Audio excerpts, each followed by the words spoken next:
नमस्कार दोस्तों, Picasso publication के यूट्यूब चैनल पर आप सभी का स्वागत है। जैसा कि आप लोग को पता है, हम पढ़ रहे हैं सीजी हिस्ट्री और आज की क्लास में हम पढ़ेंगे छत्तीसगढ़ में नागवंश को, है ना।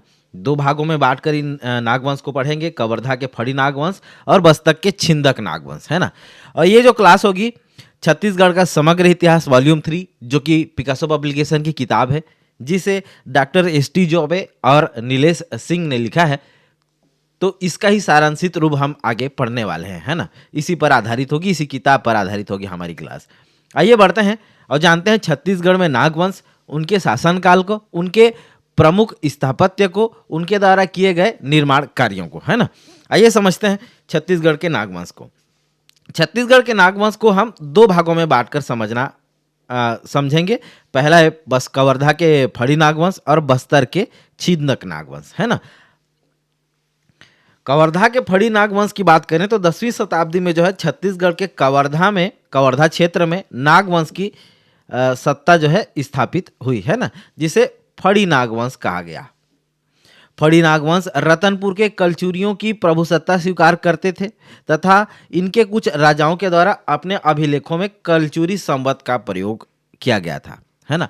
बेसिकली उस समय जो है संवत का प्रयोग मतलब उनकी अधीनता स्वीकार करने का ये एक प्रकार सा प्रतीक था, है ना, कि आप गुप्त संवत का प्रयोग करते हैं तो आप गुप्त वंश की अधीनता स्वीकार कर रहे हैं। यदि आप कलचुरी संवत का प्रयोग कर रहे हैं तो आप कलचुरी वंश की अधीनता स्वीकार कर रहे हैं। आज के अभी के वर्तमान परिप्रेक्ष्य में देखें तो जिस विभाग में आप काम करते हैं तो इसी विभाग का संबंधित कलेक्टर आपके ऑफिस में दिख जाएगा। लगभग उसी प्रकार से अधीनता को समझिए, है ना। इनका शासन क्षेत्र कवर्धा रहा, राजधानी क्षेत्र भी कवर्धा रही। संस्थापक इसमें इनके अहिराज थे, फणी नागवंश के संस्थापक अहिराज थे। अंतिम शासक जो है मोनिंग देव थे।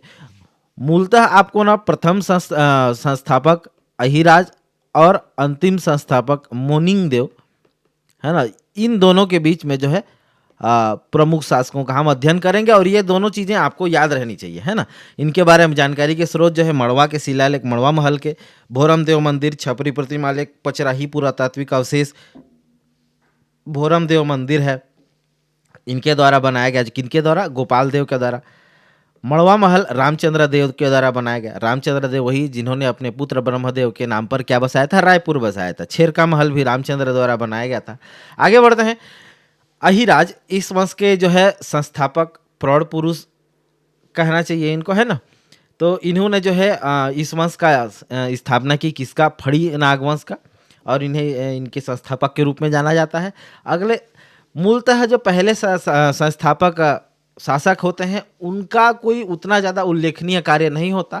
उनके बाद जो आने वाले शासक रहते हैं वो महत्वपूर्ण कार्यों को करते हैं, महत्वपूर्ण निर्माण करते हैं, और उन्हीं के और लास्ट जो शासक आते हैं, है ना, उनके समय में हमको ताम्रपत्र अभिलेख देखने को मिलता है। ये पैटर्न आप लोग समझिएगा, है ना। गोपाल देव की बात करें तो मड़वा महल के शिलालेख के अनुसार गोपाल देव इस वंश के 6वें शासक थे, है ना। बीच के शासक गायब हैं, उनके बारे में जानकारी नहीं मिलती, इसीलिए, है ना। समकालीन शासकों की बात करें तो पृथ्वीदेव प्रथम जो कि कलचुरी शासक थे, और इनके बारे में जानकारी छपरी प्रतिमा लेख से मिलती है। और इन्होंने जो है भोरम देव मंदिर का निर्माण 1089 ईस्वी में किया था। भोरम देव मंदिर जो कि छत्तीसगढ़ का खजुराहो मंदिर कहलाता है ना, छत्तीसगढ़ का। आगे बढ़ते हैं, और क्यों कहलाता है आगे हम जानेंगे। भोरम देव मंदिर 11वीं शताब्दी में स्थापित हुआ, है ना। छपरी के समीप चौरा ग्राम कबीरधाम में ये भोरम देव मंदिर स्थित है। नागर शैली में बनी मंदिर है और मध्य प्रदेश के खजुराहो के समान है। चंदेल शैली में निर्मित है, इसलिए छत्तीसगढ़ का खजुराहो कहा जाता है, जैसे मैंने पीछे बताया आपको, है ना। भोरम देव मंदिर जो है आदिवासी देवता को समर्पित है और भोरम देव मंदिर को कला तीर्थ के नाम से भी जाना जाता है ना। भोरम देव के निर्माण में जो है गोपाल देव की सहायता किसने की थी? गोपाल देव की सहायता लक्ष्मण देव राय ने की थी, है ना। कनिंघम, अलेक्जेंडर कनिंघम के द्वारा जो है 1881-82 में सर्वेक्षण किया गया, जिसके अनुसार भोरम देव मंदिर भगवान विष्णु को समर्पित था, जिसे शिव के शिवलिंग स्थापना के बाद भोरम देव गोड़ जनजाति के देवता का नाम दिया गया, है ना। गोड़ जनजाति के देवता। अब ये क्षेत्र जो है गोड़ जनजाति बाहुल क्षेत्र है, गोंड जनजाति के राजा भी इस क्षेत्र में रहे। मुझे इस क्षेत्र में ड्यूटी करने का मौका मिला तो थोड़ा बहुत जानकारी है। तो इसीलिए जो है गोंड जनजाति के देवता के नाम पर ये मंदिर रख दिया गया है ना, क्या, भोरम देव नाम। आगे बढ़ते हैं। अगले शासक है रामचंद्र देव। रामचंद्र देव जो है, इनके बारे में जानकारी मड़वा महल शिलालेख से मिलती है। इनका विवाह अंबिका देवी से हुआ, जो कि कलचुरी राजकुमारी थी, है ना। और विवाह होने से जो है कलचुरियों से इनका मैत्रीपूर्ण संबंध भी बना, है ना। इनके द्वारा छेरकी महल, मड़वा महल भी बनवाया गया। छेरकी महल की बात करें तो एक शिव मंदिर है, और मड़वा महल जो है चौरा ग्राम कबीरधाम में स्थित है। अन्य नामों की बात करें, मड़वा महल को दूल्हा देव मंदिर के नाम से भी जाना जाता है। इसमें 16 खंभे हैं, एक विशेष चीज आप लोग याद रखिएगा, और ये भगवान शिव को समर्पित है। मुख्य द्वार हाथी द्वार कहलाता है। रामचंद्र देव एवं कलचुरी राजकुमारी अंबिका देवी का विवाह जो है मड़वा महल में किया गया था। मड़वा अर्थात जहाँ शादी किया जाता है उसी को छत्तीसगढ़ी में मड़वा कहते हैं, और विवाह होने के कारण संभवतः इसका नाम जो है मड़वा महल पड़ा होगा, है ना। अगले शासक है मोनिंग देव। मोनिंग देव को हमने क्या पढ़ा था पीछे, कि फड़ी नागवंश के अंतिम शासक हैं, इसीलिए ये हमारे लिए इंपॉर्टेंट हो जाते हैं, फड़ी नागवंश के अंतिम संस्थापक के रूप में, है ना। कलचुरी शासक रायपुर शाखा के रामचंद्र देव ने मोनिंग देव को पराजित किया, और इस प्रकार इस वंश का जो है अंत हो गया, है ना। कलचुरी शासक रामचंद्र देव। आगे बढ़ते हैं। बस्तर के छिंदक नागवंश। जिस समय दक्षिण कोसल पर कलचुरी राजवंश शासन कर रहा था, है ना, उसी समय बस्तर क्षेत्र में छिंदक नागवंश का शासन था, है ना। बस्तर का प्राचीन नाम जो है चक्रकोट या भ्रमरकोट था। छिंदक नागवंशी राजा चक्रकोट के राजा के नाम से भी जाने जाते थे, है ना। चक्रकोट या भ्रमरकोट बस्तर को ही कहा जाता था, है ना। और चक्रकोट के छिंदक नागवंश की राजा की जानकारी सोमेश्वर देव प्रथम के कुरुसपाल अभिलेख से मिलती है। कुरुसपाल अभिलेख आगे चल के महत्वपूर्ण अभिलेख साबित होने वाला है, और इसमें जो है बहुत सारी जानकारियां कुरुसपाल अभिलेख से हमको मिलेगी विभिन्न शासकों के बारे में। इनका शासन क्षेत्र बस्तर रहा, राजधानी इनकी बारसूर और दंतेवाड़ा रही। दंतेवाड़ा, बारसूर से दंतेवाड़ा किसने प्रतिस्थापित किया, कन्हर देव द्वितीय द्वारा, है ना। दंतेवाड़ा को राजधानी भी बनाई, और उसका कहना चाहिए स्थापित भी किया उस शहर को। राजकीय चिन्ह की बात करें तो बाघ और उसके शावक थे। इनके द्वारा पदवी छिंदक कुल तिलक, छिंदक कुल कमल भास्कर ली जाती थी। उपाधि की बात करें तो भोगवती पुरेश्वर ये उपाधि धारण करते थे। कौन, बस्तर के छिंदक नागवंशीय, है ना। छिंदक नागवंशीय को जानने के लिए हमें इसको 2 शाखाओं में बांटकर समझना होगा। पहली शाखा है ज्येष्ठ शाखा, और दूसरी शाखा है कनिष्ठ शाखा। ज्येष्ठ मतलब बड़ा भाई, और ये छोटा भाई, है ना, छोटा भाई। इस प्रकार से 2 भागों में बांटकर हमको इसे समझना पड़ेगा। दोनों शाखाओं के अलग अलग जो है सिंबल यूज होते थे, चिन्ह यूज अलग अलग होते थे। ज्येष्ठ शाखा जो है शावक संयुक्त व्याघ्र चिन्ह यूज करती थी, और कनिष्ठ शाखा जो है कमल कदली पत्र यूज करती थी। क्षेत्र ज्येष्ठ शाखा का चक्रकोट था, कनिष्ठ का भ्रमरकोट था, और ज्येष्ठ शाखा जो है शैव धर्म के अनुयायी थे, और कनिष्ठ शाखा जो है वैष्णव धर्म के अनुयायी थे, मतावलंबी थे, है ना। आगे बढ़ते हैं। इनके बारे में जानकारी एर्राकोट के तेलुगु अभिलेख से, नृपति भूषण की जानकारी मिलती है। कुरुसपाल अभिलेख से जिसे हमने पीछे पढ़ा सोमेश्वर देव प्रथम की जानकारी मिलती है। कन्हर देव अभिलेख से, बारसूर अभिलेख से कन्हर देव प्रथम की जानकारी मिलती है। बारसूर में ही इसी अभिलेख में इन्होंने जो है ये भी जानकारी मिलती है कि इन्होंने जो बारसूर से दंतेवाड़ा अपनी राजधानी प्रतिस्थापित की थी, है ना। केसरपाल सोनारपाल अभिलेख से जयसिंह देव प्रथम के बारे में जानकारी मिलती है, और दंतेवाड़ा स्तंभ लेख से जगदेव भूषण के बारे में जानकारी मिलती है। टेमरा के सती लेख से हरिश्चंद्र देव के बारे में जानकारी मिलती है ना। इस प्रकार से अभिलेख और उनसे संबंधित शासकों के बारे में हमें जानकारी मिलती है। इंपॉर्टेंट फैक्ट्स है, आप लोग याद कर लीजिएगा। अभी के पेपर में ऐसा है कि जो पीछे क्वेश्चन पूछे गए हैं पिछले पेपर में, कभी कभी ऐसा होता है कि उनमें से एक भी क्वेश्चन नहीं आएगा, उनसे संबंधित क्वेश्चन आएंगे, है ना। तो यहाँ भले ही नहीं लिखा है कि CGPSC में इस साल आया है या CG व्यापम में इस साल आया है, लेकिन ये जो अभिलेख और शासक हैं महत्वपूर्ण हो सकते हैं, कभी भी किसी भी पेपर में पूछा जा सकता है। प्रिपरेशन करके रखिए, अपॉर्चुनिटी कभी भी मिल सकती है ना। तो इस प्रकार से आप लोग आगे बढ़ते रहिए, पढ़ते रहिए। आगे बढ़ते हैं। नृपति भूषण पहले शासक हैं।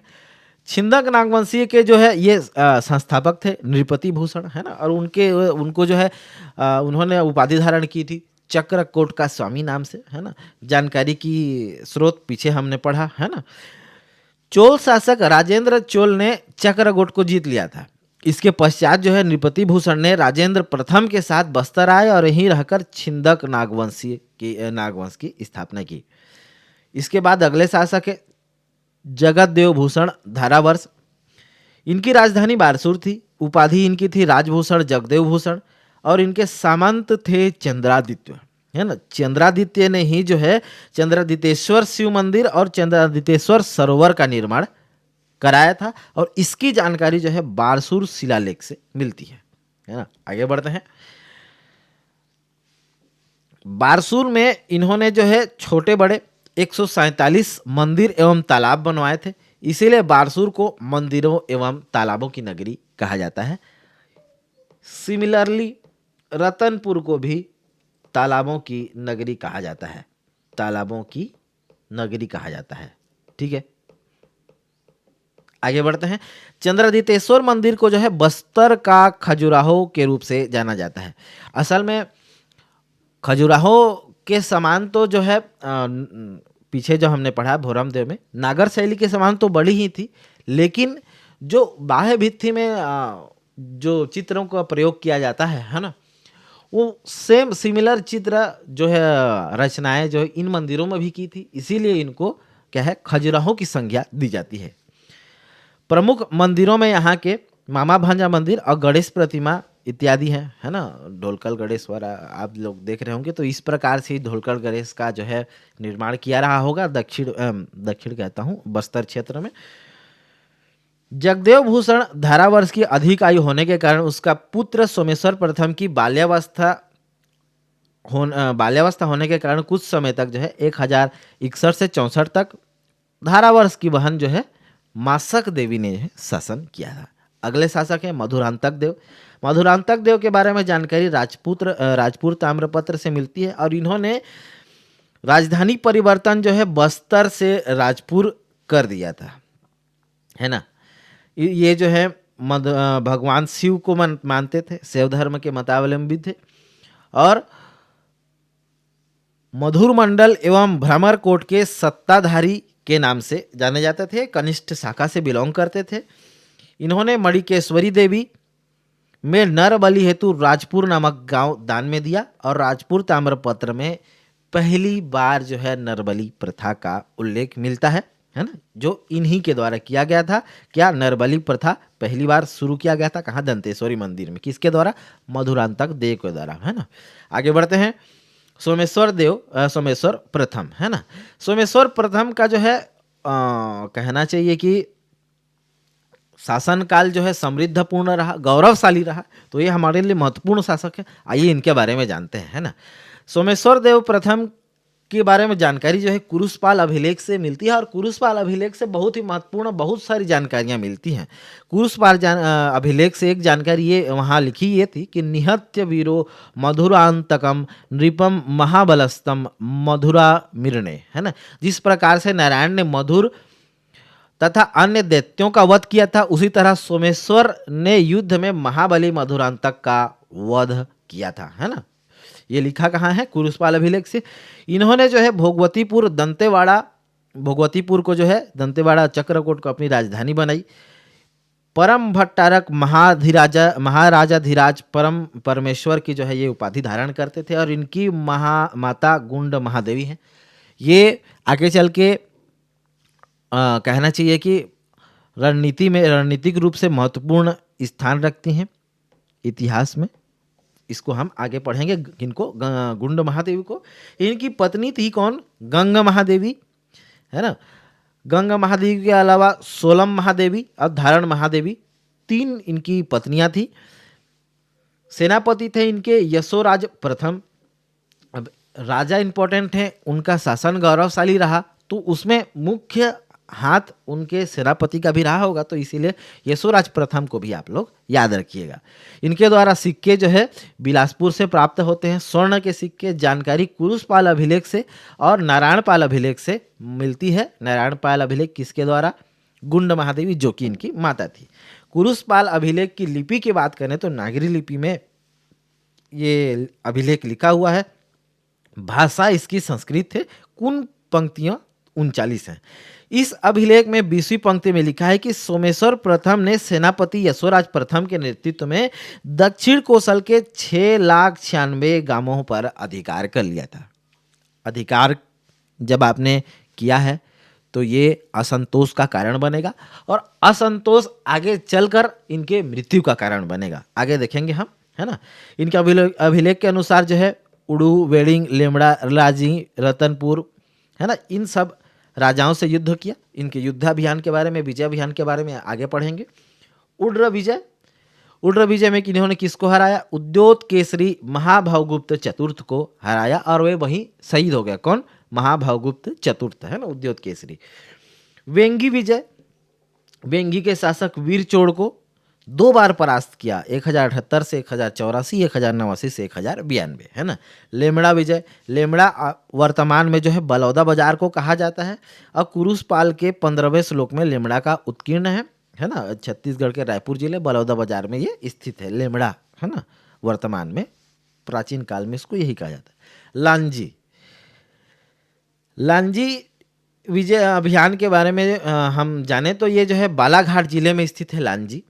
और डॉक्टर के झा ने लिखा है कि इस अवधि में लांजी के उत्तर में त्रिपुरी के कलचुरी नरेश यशकर्ण का शासन था। संभवतः इस नरेश के किसी सामंत का लांजी में शासन रहा होगा, है ना। अब दूर से अप्रत्यक्ष शासन का उस समय दौर चल रहा था, तो सामंतों के माध्यम से जो है नरेश यशकर्ण शासन कर रहे होंगे, कलचुरी शासन।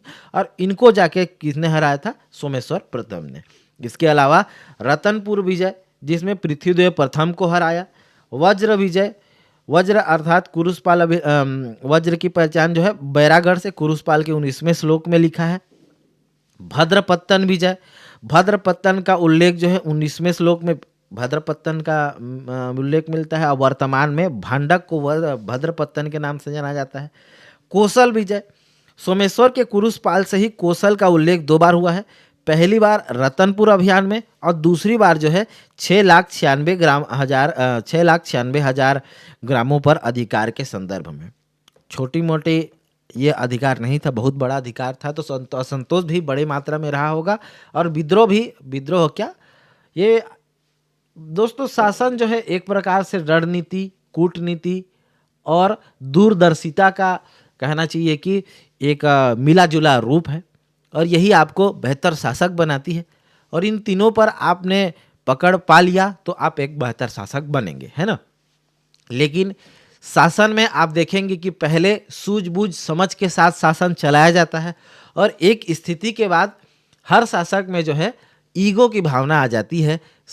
कहना चाहिए कि ईगो सेंट्रिक शासक होने लगते हैं और उसके बाद यही ईगो उनके पतन का कारण बनता है ना। आगे बढ़ते हैं। जाज्जल्यदेव प्रथम के द्वारा जो है पराजय के बारे में बात करते हैं। जाज्जल्यदेव प्रथम ने इन पर सोमेश्वर देव पर आक्रमण इसीलिए किया क्योंकि कोसल के 6,96,000 ग्रामों को छीन लिया गया था, है ना। और जाज्जल्यदेव के पिता थे कौन? पृथ्वीदेव प्रथम, जिसको हराया था किसने? सोमेश्वर देव प्रथम। जो मैंने असंतोष की विद्रोह की बात कर रही थी वो अभी आ पड़ा है। जाज्जल्यदेव प्रथम ने सोमेश्वर देव की अपार सेना को जो है मारकर जला दिया और रानियों समेत सबको कैद कर लिया, है ना। आगे सोमेश्वर देव की माता का महत्वपूर्ण स्थान यहाँ मतलब रणनीति ये दिखती है, सूझबूझ दिखती है। युद्ध में पराजय के कारण देखें तो सोमेश्वर देव की अवस्था जो है 64 से 80 वर्ष हो चुकी थी, है ना। शासकों की अक्सर ये कॉमन चीज होती है कि वो शासन छोड़ना नहीं चाहते। 64 से 80 वर्ष की आयु में आप आ चुके हो तो आप एक सशक्त उत्तराधिकारी अपना बना दो ताकि आपका शासन जो है चलता रहे, आपका वंशज चलता रहे। लेकिन नहीं, शासन तो हम ही करेंगे, राजा मरते दम तक रहेंगे, तो भुगतिए फिर, है ना। तो उनकी प्रौढ़ अवस्था के कारण जो है जाज्जल्य देव उन पर हावी हुए, उनको हराया और उनको कैद भी कर लिया, है ना। उनकी सेना को तहस नहस कर दिया, विशाल सेना को, है ना। बड़ा ही क्रूर दृश्य रहा होगा। सोमेश्वर देव प्रथम की माता जो है गुंड महादेवी, जैसा हमने पीछे पढ़ा, उन्होंने जाज्जल्य देव से आग्रह कर सोमेश्वर देव समेत रानियों को मुक्त कर लिया। फलस्वरूप जाज्जल्य देव ने सोमेश्वर देव के राज्य को अपने अधीन सम्मिलित कर लिया, है ना। तो इस प्रकार से सोमेश्वर देव की कहानी रही। सोमेश्वर देव की माता के द्वारा जो है नारायणपाल बस्तर में विष्णु मंदिर का निर्माण कराया गया था। एक इम्पॉर्टेंट फैक्ट है, नारायणपाल मंदिर कहाँ है? बस्तर में। किस देवता को समर्पित है? विष्णु देवता को समर्पित है, विष्णु भगवान को समर्पित है। और किसके द्वारा बनाया गया? गुंड महादेवी। गुंड महादेवी कौन है? सोमेश्वर देव की माता है। गंगा महादेवी उनकी पत्नी है ना, कंफ्यूज मत होइएगा। अगले शासक है कन्हर देव प्रथम। सोमेश्वर देव का पुत्र थे कन्हर देव। और कलचुरी शासक पृथ्वीदेव द्वितीय के सामंत जगपाल देव द्वारा 1145 ईस्वी में चक्रकोट पर आक्रमण कर कन्हर देव को पराजित किया था। पहले बोस ने पराजित किया था, अब हम उनके जूनियर्स आपको पराजित करेंगे, क्योंकि उनको आइडिया लग गया था कि इनको ऐसे पराजित किया जा सकता है ना। एक बार आप किसी चीज़ पर क्या कहना चाहिए कि महारत हासिल कर लेते हैं तो आपको आइडिया हो जाता है, और यदि किसी और को वो महारत सिखा देते हैं तो उसको भी आइडिया हो जाता है कि उस चीज़ को कैसे कॉन्कर किया जाता है ना। आगे बढ़ते हैं। जयसिंह देव के शासनकाल में जो है पंच प्रधान हुआ करते थे, जो राजा की सहायता हेतु 5 मंत्रियों का समूह होता था। अगले शासक है सोमेश्वर देव द्वितीय राजभूषण। इनके बारे में जानकारी बारसूर अभिलेख से मिलती है, और ये चक्रवर्ती नामक उपाधि जो है धारण करते थे। अगले शासक के बारे में बात करें तो जगदेव भूषण नरसिंह देव हैं, और ये मणिकेश्वरी देवी या माणिक के उपासक थे। मणिकेश्वरी देवी किसे कहा जाता था? दंतेश्वरी देवी को जो है मणिकेश्वरी देवी कहा जाता था। इनके अन्य नामों की बात करें तो जगदेव भूषण को महाराजुल के नाम से भी जाना जाता था। इनके बारे में जानकारी भैरमगढ़ अभिलेख, जतनपाल शिलालेख और दंतेवाड़ा स्तंभ लेख से प्राप्त होती है। आगे बढ़ते हैं। कन्हर देव द्वितीय ने जो है राजधानी बारसूर से दंतेवाड़ा स्थानांतरित की। सॉरी, मैंने पीछे गलत बोल दिया था अभिलेख और शासकों के बारे में। कन्हर देव आया तो मेरे को लगा कि यही थे, द्वितीय है, वो प्रथम थे, है ना। हरिश्चंद्र देव ये अंतिम शासक थे इस वंश के, और अभिलेख इनके बारे में टेमरा का सती स्मारक लेख से इनके बारे में जानकारी मिलती है। बस्तर में प्रचलित एक किंवदंती के अनुसार यहाँ के अंतिम शासक हरिश्चंद्र देव को पराजित कर वारंगल के चालुक्य काकतीय राजा अन्नम देव ने अपना प्रभाव चक्रकोट पर स्थापित कर लिया, एवं दक्षिण एवं उत्तर बस्तर जीतकर मंधोता में अपनी राजधानी बनाई। बारसूर से दंतेवाड़ा आया, और दंतेवाड़ा से अब कहाँ राजधानी आ गई? मंधोता। हरिश्चंद्र की पुत्री चमेली देवी द्वारा अन्नम देव के विवाह प्रस्ताव को ठुकरा दिया गया, है ना। अंतिम शासक की पुत्री द्वारा ठुकरा दिया गया, जिससे इनके बीच जो है संघर्ष हुआ, जिसे किंवदंतियों में चक्रकोट के गाथा के रूप में स्पष्ट देखा जाता है ना। अब देखिए कि एक प्रकार से वैवाहिक संबंध दो वंशों के बीच संबंधों को मधुर करने के लिए किया जाता है। एक रणनीतिक सूझबूझ भी है वैवाहिक संबंध, है ना। लेकिन यदि नहीं हो पाया तो दुश्मनी तो होना तय है। आगे बढ़ते हैं। बत्तीसा मंदिर के बारे में जानते हैं। नागवंशियों द्वारा स्थापित ये मंदिर है बत्तीसा मंदिर जो है दंतेवाड़ा में स्थित है। 11वीं शताब्दी में नागवंशीय शासक सोमेश्वर देव प्रथम के शासनकाल में बना है, और इनकी पत्नी गंगा महादेवी द्वारा निर्माण किया गया था, है ना। नामकरण बत्तीसा के पीछे यह है कि मंदिर में जो है 32 स्तंभ हैं, जिसके कारण इसका नाम बत्तीसा मंदिर पड़ा। ये जो मंदिर है बड़े बड़े पत्थरों से ही निर्मित है, उनको उकेर कर बनाया गया है, बड़ी सावधानी से बनाया गया है, और इसमें 2 गर्भगृह हैं। 2 गर्भगृह में 2 शिवलिंग है ना। 2 शिवलिंग है, सॉरी 2 शिवलिंग है। एक शिवलिंग अपने नाम पर उन्होंने स्थापित करा, एक लिंग अपने पति के नाम के लिए, है ना। और ये त्रिरथ शैली में स्थापित है। और ये शिवलिंग की ये विशेष बात यह है कि ये अपने स्थान पर घूमते हैं, अपने स्थान पर पंचक्की के समान घूमता है, पंचक्की के समान। ठीक है, आगे बढ़ते हैं। ये था 32वां मंदिर, कहाँ है? बारसूर दंतेवाड़ा में।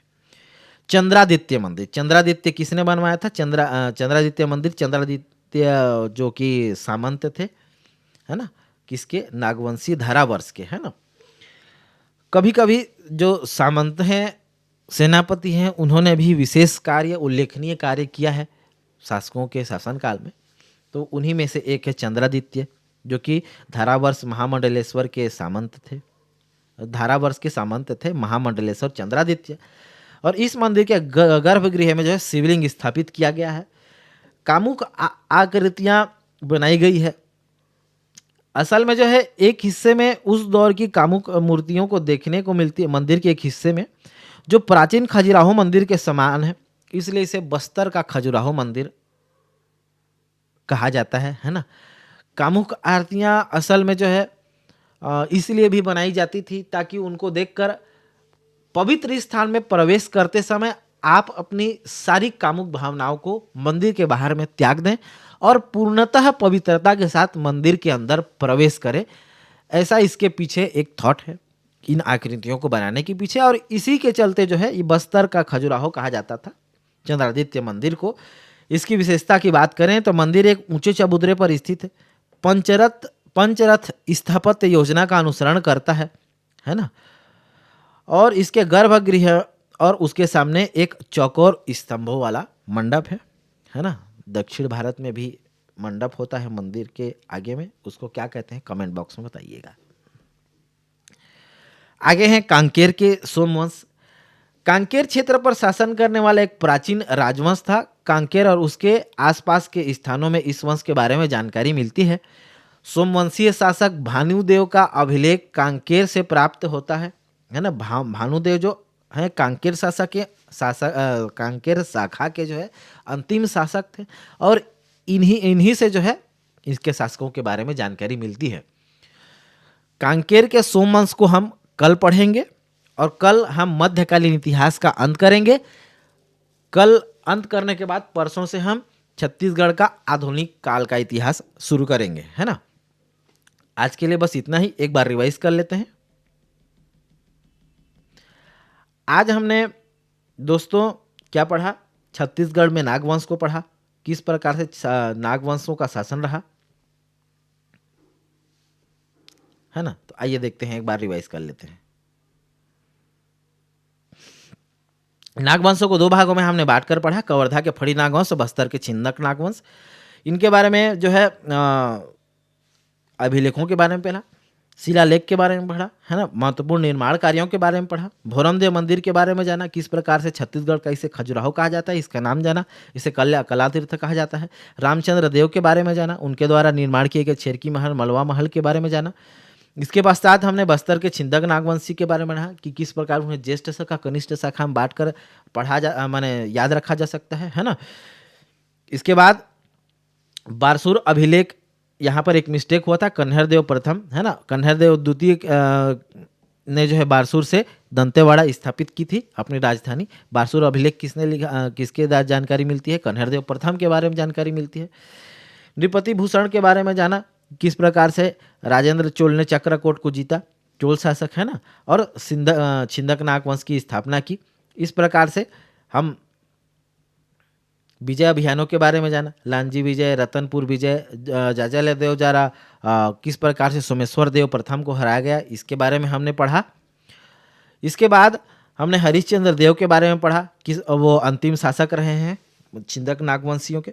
32वां मंदिर के बारे में जाना, चंद्रादित्य मंदिर के बारे में जाना, किस प्रकार से बस्तर का खजुराहो चंद्रादित्य मंदिर को कहा जाता है।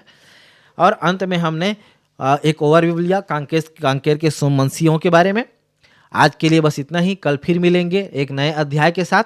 कांकेर के सोमवंश को पढ़ेंगे हम, है ना, ये देख लीजिए, कल हम ये सब पढ़ने वाले हैं, महत्वपूर्ण शासकों के बारे में पढ़ेंगे। और कल की क्लास के बाद जो है एक नए एरा की शुरुआत होगी जिसमें हम विद्रोहों के बारे में पढ़ेंगे, है ना, किस प्रकार से असंतोष विद्रोहों का कारण बना। और विद्रोहों के बारे में हम कल के क्लास में पढ़ेंगे। प्रमुख शासकों के बारे में जानेंगे कल हम, है ना। आज के लिए बस इतना ही, कल फिर मिलेंगे। Thank you for listening me. This is Sanjay Patel. Have a good day.